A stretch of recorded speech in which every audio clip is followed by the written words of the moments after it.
بسم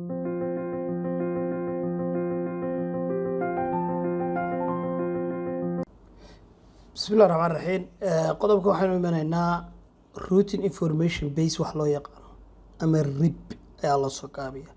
Routing protocol ugu horeyn waxaan leenahay waa distance factor. Factorkiisu waa distance factor ama characterka koowaad uu leeyahay waa distance factor protocol. Isagu distance ku xisaabtama. Destinationka imisa hop ayaa lagu gaari karaa buu ku xisaabtama. Dabeetana hopka ka ugu yar buu dooranaya waa distance factor. Okay, number 2 administrative distance kiisu waxa weeye 120 weeyaan administrative distance ka routing protocol kan loo yaqaan RIP. Static routing ka wuxuu ahaa 1.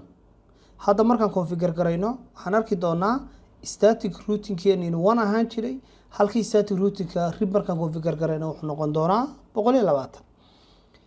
Routing protocol kani wuxuu support gareeyaa gaar ahaan RIP version 1 iyo version 2 baa jira.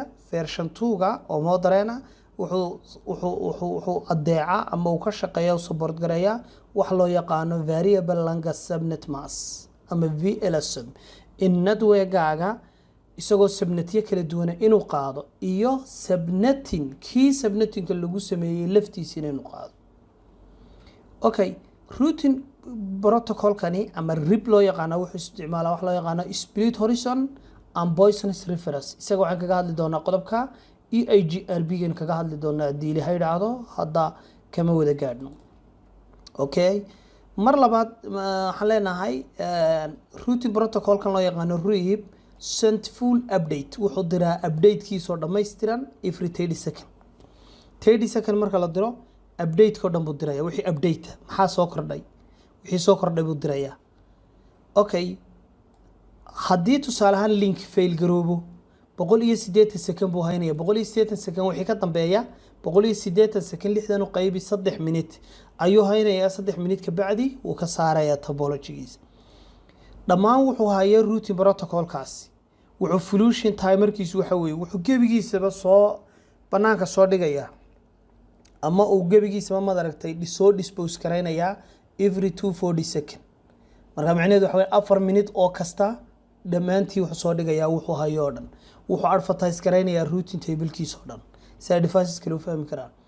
version 2 iyo version 2 ga version 1 iyo version 2 ga waxay ku kala duwan yihiin.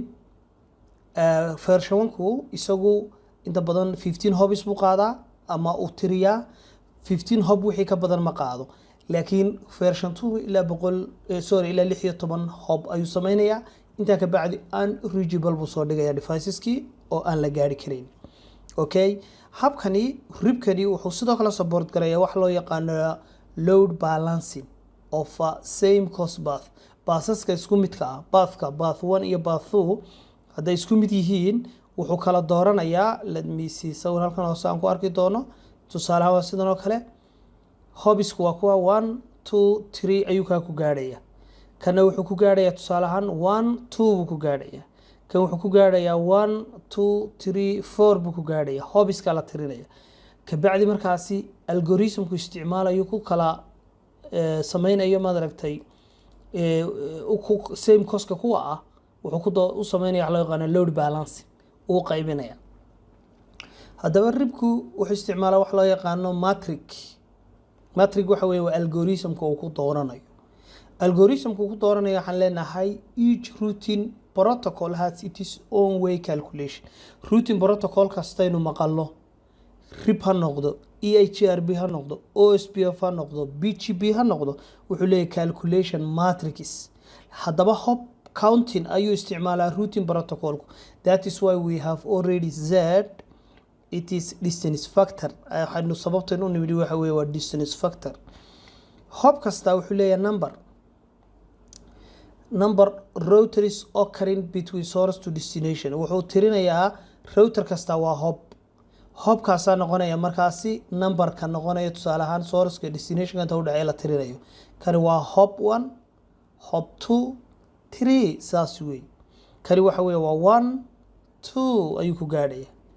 kani waxaan odhanaynaa tusaale ahaan intana la tirinaya mid kasta hadduu qaarkood halkan isku sii xidhnaan lahaayeen oo routed kale samaysnaan lahaa isna waxa la odhan lahaa hobbies kale oo noocan ka duwan ba samaysmi lahaa taasaa la yidhaha markaasi hobbies distance factor weeye routing protocol hobbieskaasu tirinaya the path with the lowest hop pathka hobbiskiisu ugu yar yahay ayaa loo tixgelinaya inuu yahay the best route ugu fiican hadda haddii layna odhan lahaa route ugu fiican waa kee waa ka ugu hobka yar waa kaa dhex waa inay daytadu ka tarto router 154 marto ayaa ah the best route okay kaasa best route noqon lahaa the path with the lowest hop count is therefore in a routing table by the router ayaa routing tableka routerku u dhiganaya if there is a multiple path haddaba hadday jiraan multiple paths kala duwan oo bandwidthkoodu kala duwan to the destination network